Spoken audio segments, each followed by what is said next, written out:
যশোরবাসী আপনারা সকলে কেমন আছেন? আমার বন্ধুগণ মনোযোগ বাড়ায় দেন। আল্লাহ রাব্বুল আলামিন বলেন, ইন্নাল্লাহা লা ইউহিব্বু কুল্লা মুখতালিন ফখুর।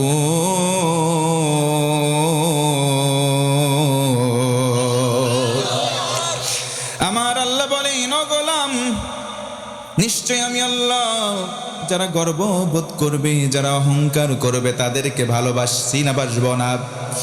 এই জন্য আমরা জানতে চাই কাদেরকে আল্লাহ ভালোবাসবেন আর অহংকার মুক্ত জীবন গঠন করার জন্য আমাদের করণীয় কি। কোরআন এবং সুন্নাহ থেকে তিনটি উপায় এবং পাথেয় আমরা আজকে জানার চেষ্টা করব, বলেন ইনশাআল্লাহ। অহংকার মুক্ত জীবন গঠন করতে চাই।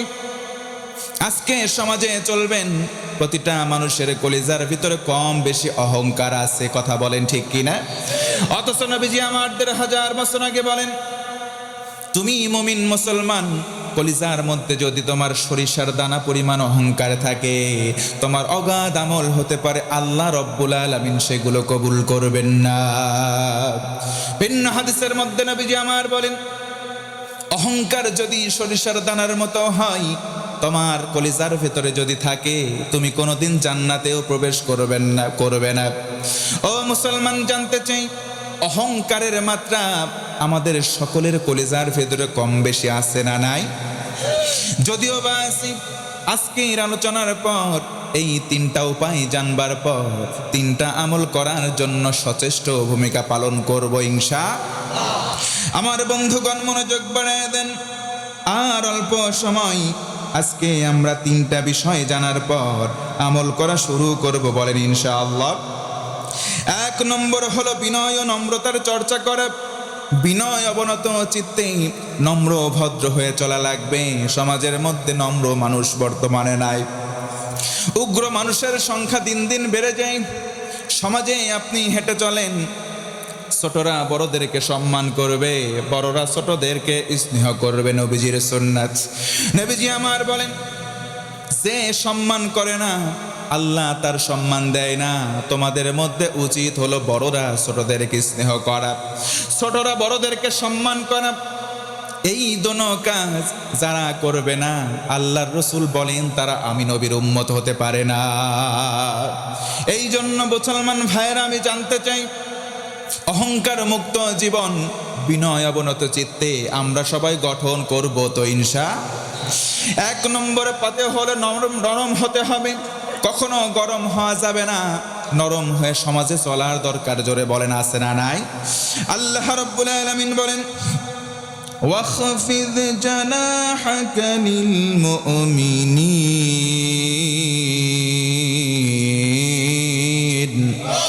আমার আল্লাহ বলেন, ও গোলাম, মুমিনদের জন্য তোমরা দয়ার পাখা বিছিয়ে দাও। আল্লাহু আকবার।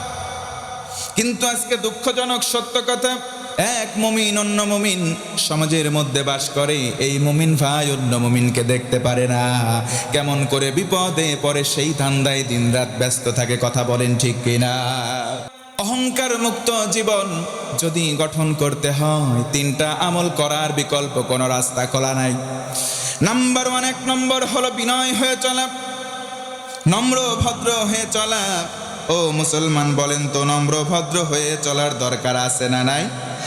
আল্লাহ রাব্বুল আলামিন নম্র ভদ্র হয়ে চলার তৌফিক আমাদের সবাইকে যেন দান করেন। একবার চিৎকার করে বলেন আমিন। 2 নম্বর হলো সম্পদের অধিকার পাওয়ার পর, জ্ঞান পাওয়ার পর কেউ যেন তোমরা দাম্ভিক হয়ে পড়ো না। তার মানে সম্পদ আর জ্ঞানের অহংকার করা যাবে না, তবে আল্লাহ অহংকার মুক্ত জীবন দান করবেন, কথা কন ঠিক কিনা? আজকে সমাজে যারা বিত্তবান, লম্বা লম্বা জমির পর্চা, লম্বা দাগে জমি, আবার গাড়ি আবার বাড়ি তাদের আছে, তারা এমন অহংকার দাম্ভিক হয়ে পড়ে। দাম্ভিকতা প্রদর্শন করলে আল্লাহ তাকে ভালোবাসবেন। আল্লাহ রাব্বুল আলামিন বলেন, ওয়ালা তামশি ফিল আরদি মারহা। আল্লাহ বলেন, গোলাম, জমিনে যখন চলবা তখন অহংকার প্রদর্শন করো না। ঘোষণাকার আল্লাহ রাব্বুল আলামিন এই জন্য নবীজি বলেন আল্লাহ আমাকে ওহী করেছে তোমরা বিনয় হও, যাতে করে তোমাদের উপরে গর্ব না করা হয়। তোমরা গর্ব করবা না, গর্ব করার জন্য তোমাদেরকে পাঠানো হয় নাই, তোমাদেরকে সব চাইতে দুর্বল করে পাঠানো হয়েছে। কথা বলেন ঠিক কিনা? আল্লাহ রাব্বুল আলামিন আরো বলেন, ওয়ামা খালাকতুল জিন্না ওয়াল ইনসা ইল্লা লিয়াবুদুন।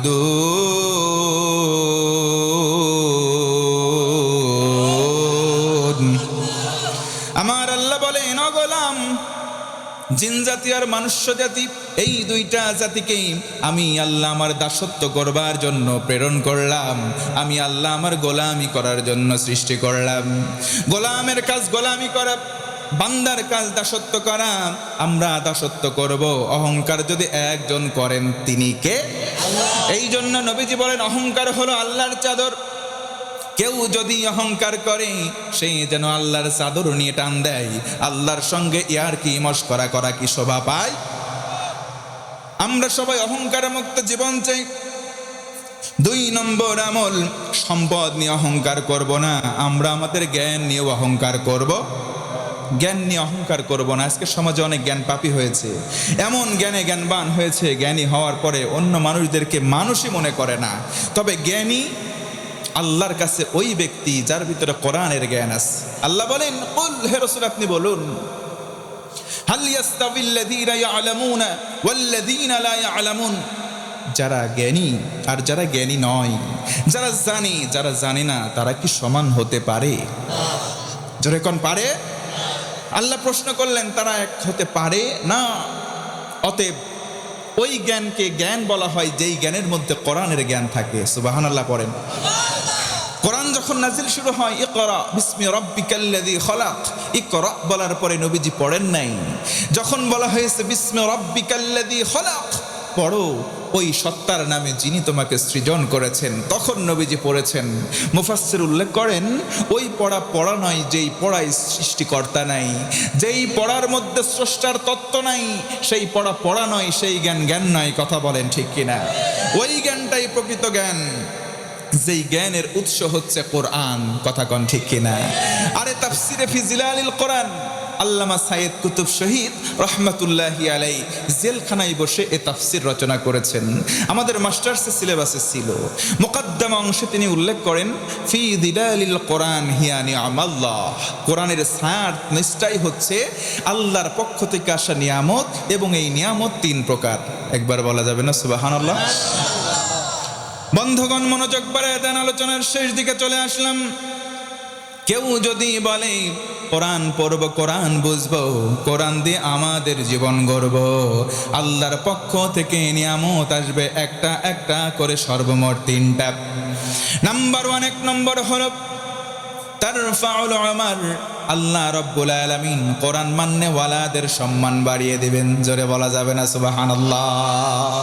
2 নম্বর হলো তাবারাকাহুল হায়াত, হায়াতের মধ্যে যত বরকত দরকার আমার আল্লাহ খুশি হবেন, কোরআন মানার কারণে তার জীবনে বরকত বাড়াবেন।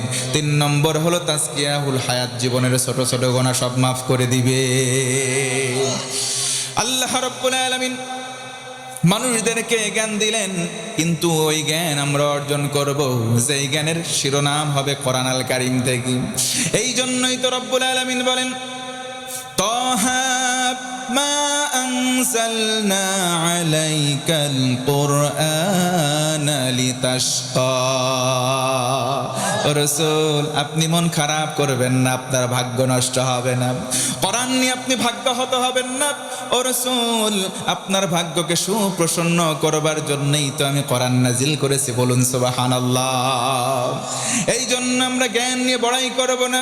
ওই জ্ঞান ভালো জ্ঞান, যেই জ্ঞানের মধ্যে সূত্র হিসেবে রয়েছে কোরআন, কোরআন অনুযায়ী জ্ঞান অর্জনের চেষ্টা করব। পড়েন ইনশাআল্লাহ। 3 নম্বর হলো আল্লাহর মহানতা, আল্লাহর মহানতার স্মরণে আল্লাহর কাছে আত্মসমর্পণ করা, আল্লাহর কাছে সারেন্ডার করা এবং বলা আমরা সবাই মুসলমান বলবো ইনশাআল্লাহ। আল্লাহ রাব্বুল আলামিন বলেন, ফাসাব্বিহ বিসমি রাব্বিকাল আযীম।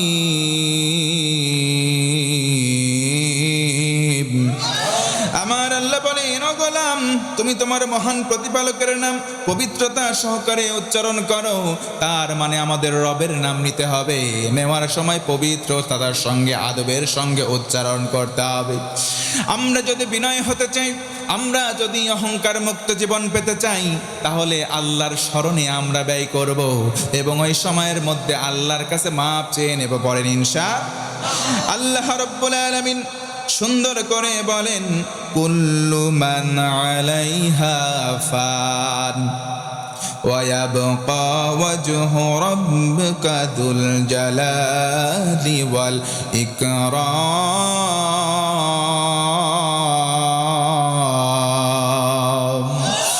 আল্লাহ রাব্বুল আলামিন বলেন, ও গোলাম, সব লয় প্রাপ্ত হবে, সব ক্ষয় প্রাপ্ত হবে, সব কিছু ধ্বংস হয়ে যাবে একমাত্র আল্লাহর সত্তাবাদে। এই জন্য সব সময় আল্লাহর কাছে সারেন্ডার হওয়ার দরকার আছে না নাই? ইন্নাদ-দীনা ইনদাল্লাহিল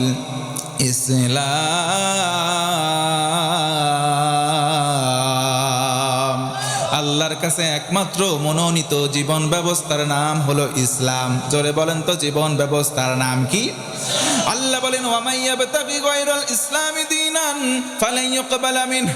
ইসলাম বাদে যা করবা আল্লাহ কবুল করবে না। এই জন্য যেখানে যাই ইসলামের সঙ্গে থাকার দরকার আছে না নাই?